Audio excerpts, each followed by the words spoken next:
এইবার মোহনা দেখাবে তার আসল রূপ। অনেক দিন পর অনেক ঝড়ঝাপটা পেরিয়ে আবার এক হয়েছে আদ্রিত এবং শুভ। খুব শীঘ্রই সবকিছু মনে পড়তে চলেছে আদ্রিতের। তাই এখন সকলেই খুশি, আবার সেই পুরনো মুহূর্তগুলো ফিরে পাবে দর্শকেরা।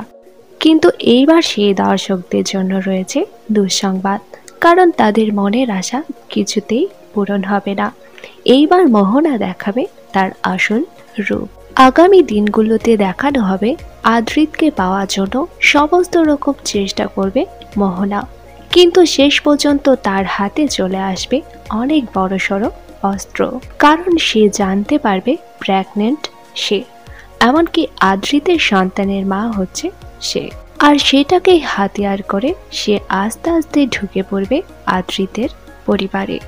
এর ফলে আদ্রিত এবং শুভলক্ষ্মীর সম্পর্ক কোন দিকে মোড় নেয় সেটাই দেখার।